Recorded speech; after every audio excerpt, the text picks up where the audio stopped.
আসসালামু আলাইকুম সুপ্রিয় শিক্ষার্থীরা, আশা করি ভালো আছো। আবারও তোমাদের মাঝে হাজির হলাম। আজকে আমি নবম দশম শ্রেণীর সাধারণ গণিতের সসীম ধারা নিয়ে আলোচনা করব। তাহলে ধারার আলোচনা শুরু করার আগে আমাদের একটু অনুক্রম সম্বন্ধে জানতে হবে যে আসলে অনুক্রম জিনিসটা কি।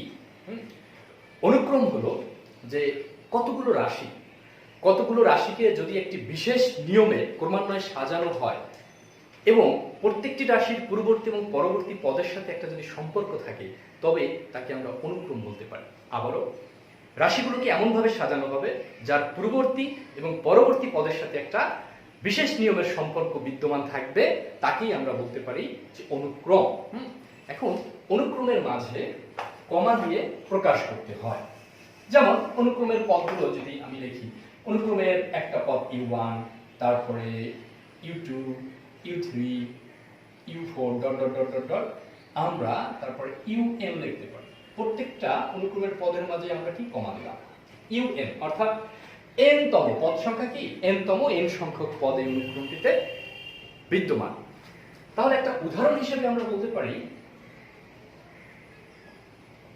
একটা অনুক্রম আমরা লিখতে পারি যেমন 1 2 3 4 ড্যাশ ড্যাশ ড্যাশ, এটা n সংখ্যা পর্যন্ত, n স্বাভাবিক সংখ্যা। তাহলে আবার আমরা লিখতে পারি যে 2 4 6 8 ড্যাশ ড্যাশ ড্যাশ ড্যাশ এরকম চলতে থাকবে। আচ্ছা, আবারও আমরা লিখতে পারি যদি বিজোড় সংখ্যার একটা লিখি, বিজোড় সংখ্যা 1 3 5 7 9। এখন এগুলো সবই হলো অনুক্রম। এখন আমি বলছিলাম যে কোনো রাশি তার পূর্ববর্তী এবং পরবর্তী পদের সাথে একটা সম্পর্ক থাকবে এবং সম্পর্কটা হবে সাধারণ সম্পর্ক, অর্থাৎ কমন। দেখা গেল এখানে আমি 1 2 ইন্ডিকেট করলাম, 2 এর পরবর্তী পদ হলো 3 আর পূর্ববর্তী পদ হলো 1। তাহলে পরবর্তী পদের সাথেও তার পার্থক্য 1, পূর্ববর্তী পদের সাথেও তার পার্থক্য 1। তেমনি ভাবে এখানে একটা অনুক্রম, জোড় সংখ্যার অনুক্রম। এই অনুক্রমটা হলো জোড় সংখ্যার অনুক্রম। এটাকে যদি আমি প্রকাশ করতে চাই, মানে যে কোনো একটা রাশি বা পদ আমি ধরলাম, এই যে পদটা, পদের পূর্ববর্তী পদের সাথে পার্থক্য 2, এটার সাথে পার্থক্য 2, তার একটা সাধারণ সম্পর্ক বিদ্যমান আছে এবং মাঝখানে কমা দিয়ে প্রকাশ করা হয়েছে। এই সেটটাকে অথবা এটাকে আমরা একটা সমাবেশ বলতে পারি। এখন এই এক নম্বর যেটা আমরা অনুক্রম বললাম, এটা সাধারণ ভাবে প্রকাশ করার সাধারণ পদ হলো n। তেমনি ভাবে এই জোড় সংখ্যাটাকেও যদি আমরা প্রকাশ করতে চাই, তাহলে তারও একটা সাধারণ পদ বের করা সম্ভব, তাহলে সেটাকে আমরা 2n বলতে পারি। তেমনি ভাবে এই বেজোড় সংখ্যাটাকেও যদি একটা সাধারণ পদ দ্বারা আমি প্রকাশ করতে চাই, সেক্ষেত্রেও কিন্তু আমি একটা সাধারণ পদ দিতে পারি। হ্যাঁ, সেটা হবে 2n - 1। এভাবে প্রত্যেকটা অনুক্রমের একটা সাধারণ আমরা পদ হিসেবে বিবেচিত করতে পারি। তেমনিভাবে যদি বলি আমরা সাধারণ সংখ্যার বর্গকে একটা অনুক্রম হিসেবে সাজাবো, তাহলে 1 এর বর্গ 1, 2 এর বর্গ 4, 3 এর বর্গ 9, 4 এর বর্গ 16, এভাবে একটা অনুক্রম যেতে পারে। তাহলে তারও এক সাধারণ পদ থাকবে, অর্থাৎ n²। যেহেতু n মানে কি স্বাভাবিক সংখ্যা, স্বাভাবিক সংখ্যার বর্গের অনুক্রম, তো সুতরাং স্বাভাবিক সংখ্যার বর্গের অনুক্রম, সুতরাং স্বাভাবিক সংখ্যাকে n দ্বারা প্রকাশ করা হয়, n এর উপর স্কয়ার দিলে এর একটা সাধারণ পদ তৈরি হবে বা সাধারণ পদ হিসেবে এটা পরিগণিত হবে। তাহলে অনুক্রম সম্বন্ধে আমরা জানলাম। এখন যদি আমরা এটা আসি, n মানে সাধারণ সংখ্যা, যদি এর পরের পদ হবে সাধারণ সংখ্যা যেহেতু, তাহলে পরের 5 6 7 8 9 10 ইত্যাদি চলতে থাকবে।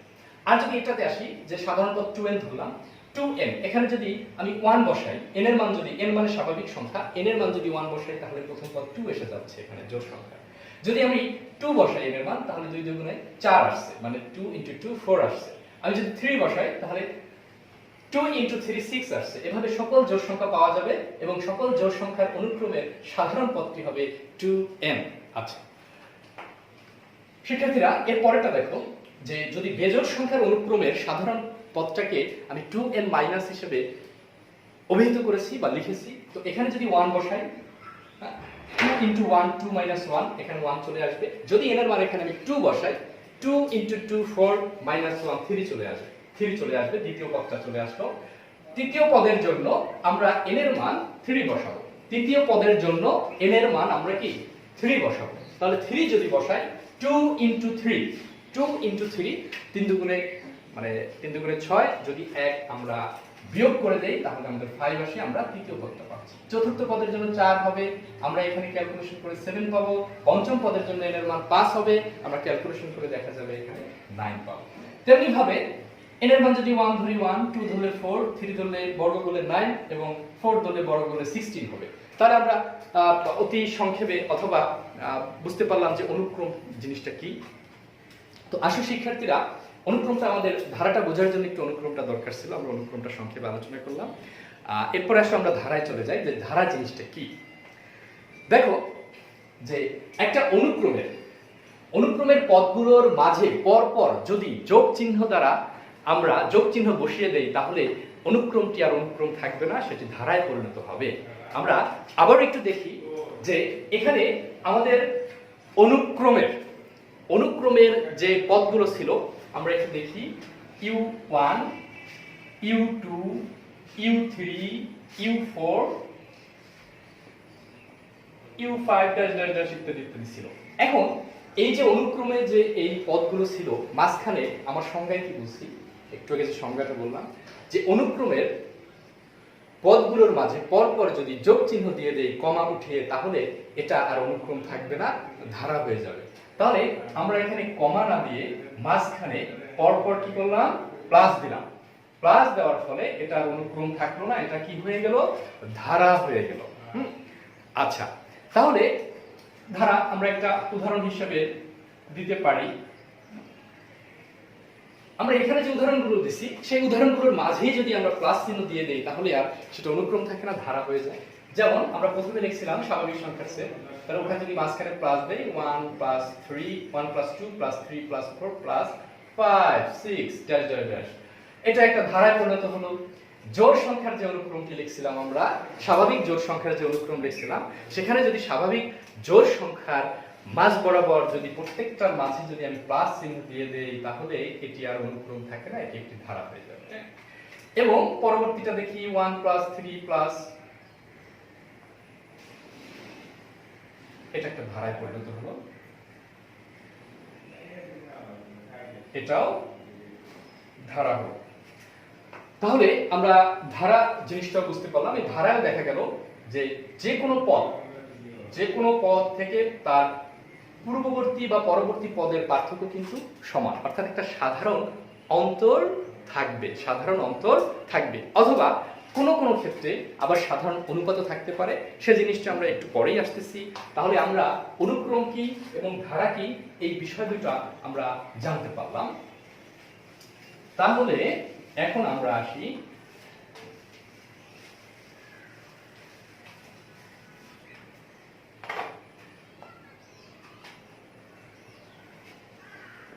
ধারার প্রকারে চলে আসি।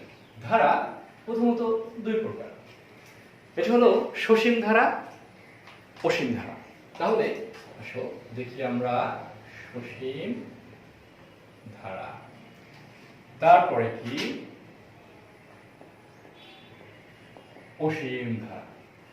তাহলে সসীম ধারা কি, অর্থাৎ যেই ধারার পদ সংখ্যা নির্দিষ্ট থাকবে, নির্দিষ্ট সংখ্যক পদ থাকবে, তাকে সসীম ধারা বলা হবে। যেন আমি এখানে লিখলাম u1, u2, u3 plus un, অর্থাৎ এই ধারাটার পদ সংখ্যা নির্দিষ্ট n সংখ্যক পদ, তাহলে এটা সসীম ধারা। এর পদ সংখ্যা একটা নির্দিষ্ট পদ সংখ্যা রয়েছে, তাহলে এটাকে আমরা সসীম ধারা বলতে পারি। একটা উদাহরণ হিসেবে আমি প্রথম পদ 2, দ্বিতীয় পদ 4, 6, 8, তাহলে এটা n সংখ্যক পদ 8 পর্যন্ত আমি ধরলাম, অর্থাৎ এই ধারাটার পদ সংখ্যা 4 এর বেশি আর এর পদ সংখ্যা হবে না, কারণ আমি ধারার পদ সংখ্যা 4টি, অর্থাৎ শেষ পদ 8, প্রথম পদ 2, শেষ পদ 8, প্রথম পদ 2, অর্থাৎ পদ সংখ্যা 4টা পদ সংখ্যা, এটা একটা সসীম ধারা। তাহলে অসীম ধারাটা কি? অসীম ধারা এটা পদ সংখ্যা যদি নির্দিষ্ট না থাকে তাহলে সেটাকে আমরা অসীম ধারা বলতে পারি, অর্থাৎ এটা চলতে থাকবে, এই ধারা শেষ হবার নয়। যেমন আমরা অসীম ধারারূপে যদি স্বাভাবিক জোড় সংখ্যা প্রকাশ করতে চাই 2 4 6 8 প্লাস চলতে থাকবে, অর্থাৎ জোড় সংখ্যা যত আছে একের পর এক চলতে থাকবে, এই ধারার পদ সংখ্যা কিন্তু নির্দিষ্ট নয়, এটি অসীম ধারা। তো আমি শুরুতেই বলছিলাম আজকে আমাদের আলোচ্য বিষয় অসীম ধারা নয়, আমাদের আলোচ্য বিষয় সসীম ধারা। তাহলে আমি সসীম ধারা নিয়ে আজকে আলোচনা করব। তবে অসীম আর সসীম ধারা আবার দুই ভাগে বিভক্ত। সেটা কি? সমান্তর এবং গুণোত্তর। আমরা এই দুই ধারাটা আবার কি সমান্তর ধারা, আর একটা হলো গুণোত্তর ধারা। এই আবার দুটো পার্থক্য আমরা দেখতে পাচ্ছি, দুটো প্রকারভেদ আমরা দেখতে পাচ্ছি। তাহলে দেখা গেল সমান্তর ধারা কি? সমযোগ অন্তর সমান্তর মানে প্রত্যেকটা পদের সাথে, অর্থাৎ যে কোনো পদের সাথে পরপর দুটি পদের সাথে তার একটা সাধারণ অন্তর বা পার্থক্য বিদ্যমান থাকবে। তাহলে যেমন আমরা যদি একটা ধারা ধরি u1 প্রথম পদ, u2 দ্বিতীয় পদ, u3 প্লাস un হলো, তাহলে এই পদ থেকে এই পদের যে পার্থক্য, এই পদের যে পার্থক্য, দুটো পার্থক্যই কি থাকবে? সমান থাকবে।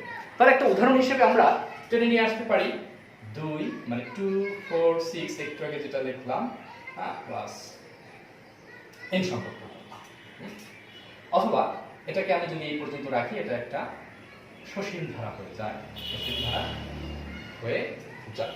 ঠিক আছে, আচ্ছা।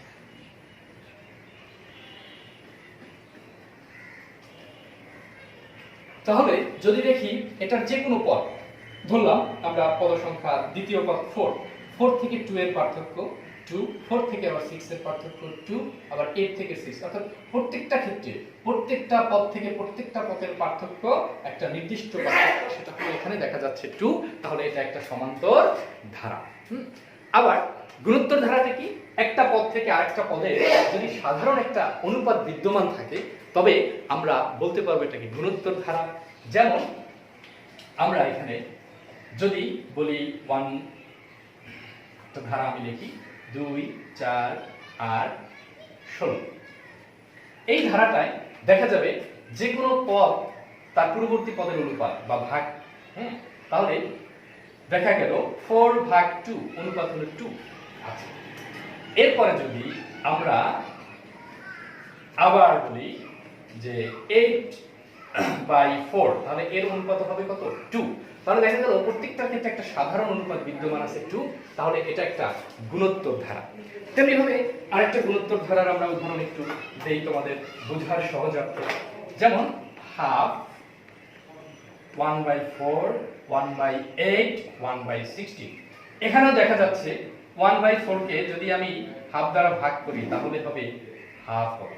আবার দেখা গেল 1/8 কে যদি আমি 1/4, অর্থাৎ যে কোনো পদ ভাগ তার আগের পদ, অর্থাৎ অনুপাত বের করার জন্য যে কোনো পদ ভাগ তার আগের পদ, অর্থাৎ আমি 1/8 দিলাম, তার আগের পদ 1/4 দিলাম, তাহলে ভাগফল হলো 2, তাহলে এখানে সাধারণ অনুপাত দাঁড়ায় 2।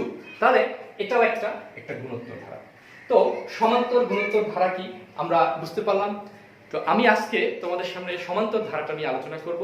সমান্তর ধারার বিষয়ে হয়তোবা দু একটা ক্লাস দরকার হবে, এই ক্লাস শেষ হলেই আমরা গুণোত্তর ধারায় চলে যাব। তো আসলে আমরা সমান্তর ধারা নিয়ে আলোচনা করি।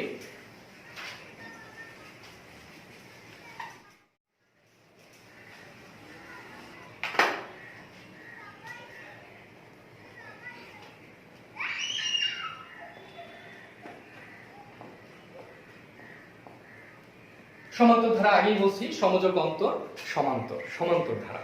তাহলে দেখা গেল সমান্তর ধারার একটা উদাহরণ আমরা আগেই দিয়েছিলাম 2 4 8 6 8 10। তাহলে এখানে দেখা গেল যদি আমরা প্রত্যেকটা সাধারণ অন্তর বের করতে চাই, দেখি যে সমান আসে কিনা। আমরা দ্বিতীয় পদ বিয়োগ প্রথম পদ দিলাম 4 - 2 আসলো। আমরা তৃতীয় পদ মাইনাস দ্বিতীয় পদ দিলাম 6 মাইনাস 4 2 আসলো। আমরা চতুর্থ পদ মাইনাস তৃতীয় পদ যদি দেই তাহলে 8 মাইনাস 6 2 আসলো। তাহলে দেখা গেল প্রত্যেক ক্ষেত্রে এখানে সাধারণ একটা অন্তর বা পার্থক্য 2 আসছে।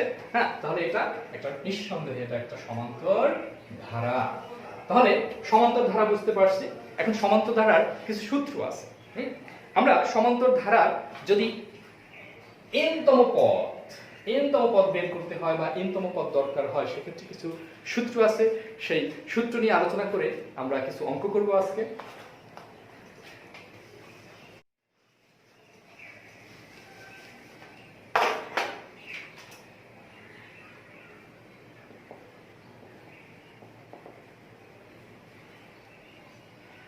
ধরি কোন একটি সমান্তর ধারার প্রথম পদ a এবং সাধারণ অনুপাত সাধারণ অন্তর b। তাহলে একটা সমান্তর ধারার সাধারণত প্রথম পদকে a দ্বারা এবং সাধারণ অন্তরকে d দ্বারা প্রকাশ করা হয়। তাহলে আমি প্রথম পদকে a ধরছি। তাহলে এখানে দেখা গেল কি যে প্রথম পদ সমান a, সাধারণ অন্তর ধরছি d। তাহলে দ্বিতীয় পদ কি দাঁড়ায়?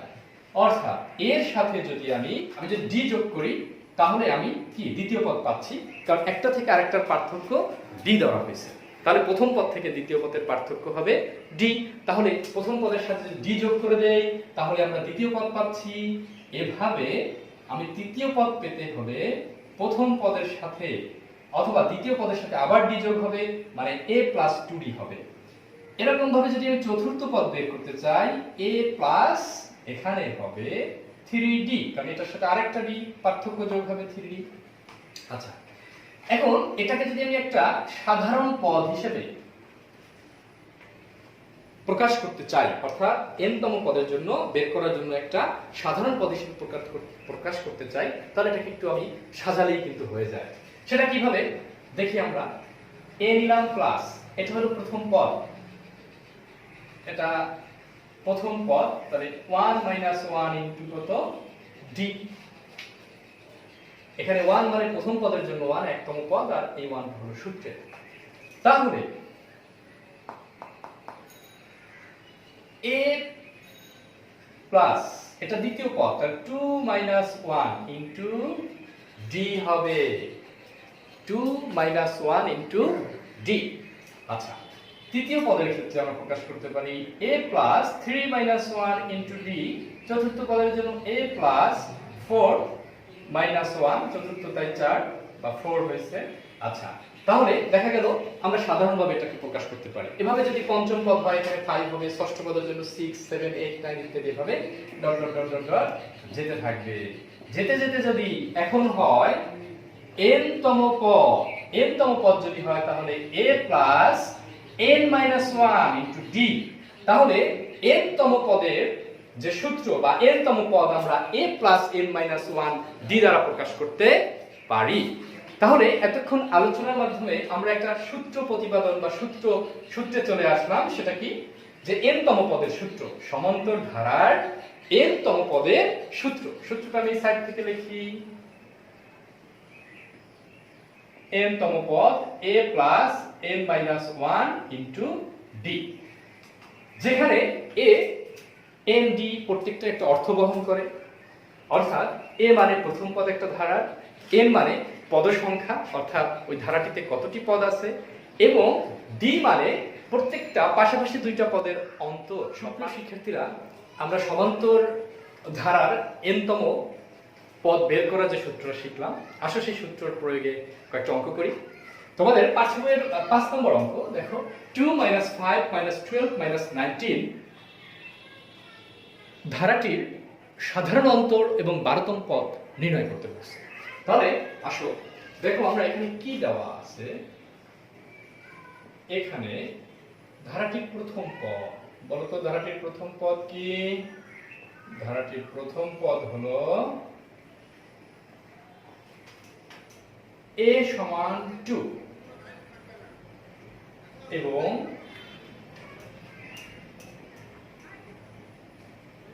সাধারণ অন্তর b সমান কি?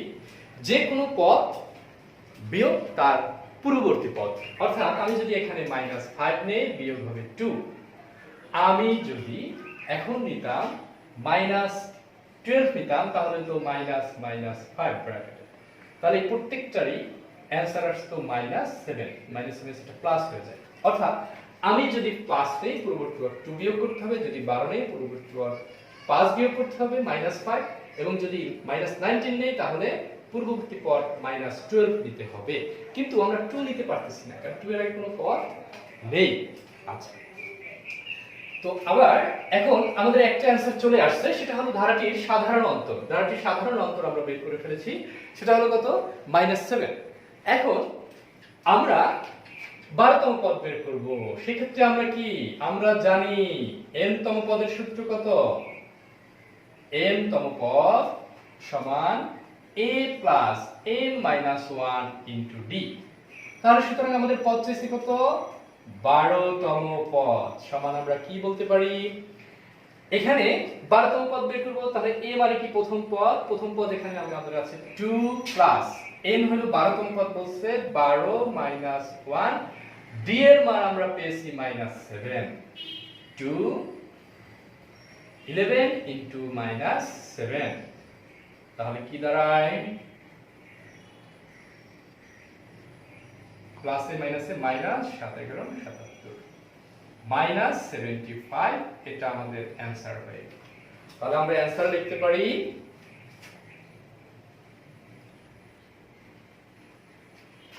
অ্যান্সারে আমরা লিখতে পারি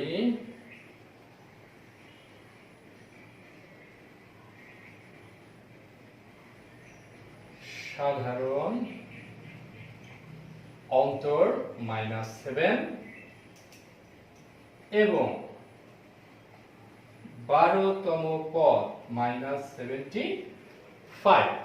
অর্থাৎ এই ধারাটিকে যদি আমি কন্টিনিউ করি, যে 1 2 3 4, 4তম পদ হলো -19, এভাবে 5 6 7 8 9 10 11 12তম পদ যদি আমরা বের করতে চাই, তাহলে দেখা যাবে -70। আচ্ছা, তাহলে আশা করি এই অঙ্কটা বুঝতে তোমাদের কোনো সমস্যা হয় নাই।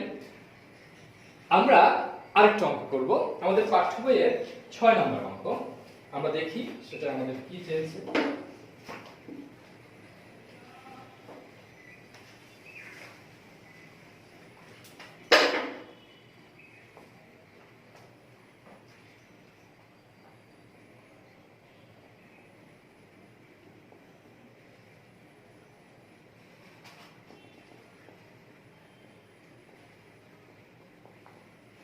ধারাটি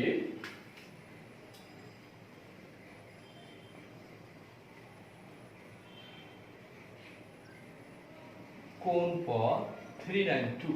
অর্থাৎ এখানে একটা ধারা বলছে, সেটা হলো কি 8 11, একটু মুছে ফেলি, 8 11 14 plus 17 plus dot dot dot, ধারাটির কোনতম পদ 392, অর্থাৎ 392, অর্থাৎ 392। আমরা এখানে দেখি ধারাটির প্রথম পদ a সমান কত দেওয়া আছে? 8 দেওয়া আছে। সাধারণ অন্তর d সমান যদি আমরা বের করতে চাই, তাহলে দেখা যাবে 11 মাইনাস 8 সমান আমাদের 3 বের হচ্ছে। তাহলে এখন বলছে কোনতম পদ আমাদের 392 হবে। এটা আমাদের জানা নাই কোনতম পদ 392। তাহলে আমরা ধরে নিব, ধরি n তম পদ 392। আবার আমরা এটাও জানি n তম পদের সূত্র, n তম পদ a প্লাস n মাইনাস 1। তাহলে দেখা গেল এটা n তম পদ, আর আমরা ধরে নিছি n তম পদ এটা। তাহলে আমরা প্রশ্ন মতে বা শর্ত মতে আমরা লিখতে পারি a plus n minus 1 into d সমান কত? 392। তাহলে 392 এই ধারারই n তম পদ। তাহলে এই ধারার ক্ষেত্রে প্রথম পদ কত হবে আমরা বের করছি 8, n-তম পদ আমরা জানি না, b এর মান আমরা জানি 3, তাহলে 392 n-1 3, 8 আমরা এই পাশে নিয়ে যাব 392 8। আমরা এখন এই তিনটা এখানে গুণাকারে আছে, এখানে ভাগ হয়ে যাবে। যদি এটাকে বিয়োগ করি তাহলে হয় 384 বাই 3। আমরা এই পাশে চলে আসি, তাহলে n সমান এটাকে যদি ভাগ করি 1 2 8 324। যাই হোক, এখন a1 যদি এই পাশে চলে আসে তাহলে কত হবে, 1 এর পাশে প্লাস হয়ে যাবে। সুতরাং আমরা n-তম পদ পেয়ে গেলাম 129। তাহলে দেখা গেল কি 129তম পদ হলো 392, অর্থাৎ 139তম পদ হলো 392। তাহলে আসো একটু তাকাও, দেখো যে প্রথমে আমাদের ধারাটি দেওয়া ছিল, আমরা প্রথম পদ সাধারণত নির্ণয় করলাম। আমাদের n-তম পদ দেওয়া আছে, শুধু n এর মানটা বের করতে বলছে, অর্থাৎ n এর মানটা কত। n-তম পদ বলা আছে 392, তাহলে আমাদের এটা n এর মানটা কত, এটা কততম পদ 392 সেটা বের করতে হবে। আমরা যে সূত্র শিখছি একটু আগে, সেই সূত্র প্রয়োগ করে আমরা মানটা বের করে ফেললাম। তো সুপ্রিয় শিক্ষার্থীরা, আজকে আমরা সমান্তর ধারা n-তম পদের সমষ্টি, n-তম পদ বের করার সূত্র শিখলাম, তার প্রয়োগ করলাম, আমরা দুইটা অঙ্ক করলাম। আমরা আগামী ক্লাসে সমান্তর ধারার n-তম পদের সমষ্টি নিয়ে আলোচনা করব। আর সে পর্যন্ত তোমরা সুস্থ থাকো, ভালো থাকো, এবং এই সূত্রের আলোকে বইয়ের যে কয়টা অঙ্ক আছে সেই অঙ্কগুলো তোমরা নিজেরা বাসায় বসে করে ফেলো। তো ভালো থাকো তোমরা, আল্লাহ হাফেজ।